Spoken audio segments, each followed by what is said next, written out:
আজ শুক্রবার সকালের আলো একটু অন্যরকম। মনটা যেন নিজেই বলে ওঠে, চলো বাইরে যাই। সেই নিয়ত নিয়েই সাইকেলের প্যাডেলে পা রেখে বেরিয়ে পড়লাম আমরা। সাথে ছিলেন শ্রদ্ধেয় বড় ভাই আসাদুজ্জামান মকবুল, আমার ছোট ভাই হাসান মাহমুদ এবং মহব্বতের ভাই সাব্বির আহমদ ও ইয়াসিন।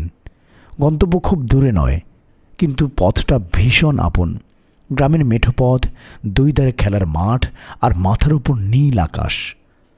আমাদের সাথেই ছিল ড্রোন, পিছন পিছন উড়ে উড়ে ধরে নিচ্ছিল সেই ছোট্ট ছোট্ট মুহূর্ত, যেগুলোই একদিন বড় স্মৃতি হয়ে থাকবে। সাইকেল চালাতে চালাতে একদম পৌঁছে গেলাম সেই জায়গায় যেখানে শীতকালীন তাজা সবজির ঘ্রাণে মন ভরে যায়।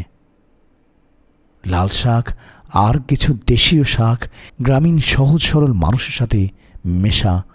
যাই হোক, সবজি কেনার শেষে আমরা ফিরলাম আমাদের গন্তব্যে। শুক্রবার মানেই আনন্দ, শুক্রবার মানেই নতুন অভিজ্ঞতা। এই দিনটাতেই আমরা সবাই একসাথে হতে পারি, একটা দিন ভাগ করে নিতে পারি। এই ছিল আমাদের শুক্রবারের ছোট্ট যাত্রা। সাইকেল, সবুজ প্রকৃতি আর কিছু মানুষের গল্প। সবাই ভালো থাকবেন। ধন্যবাদ। আসসালামু আলাইকুম।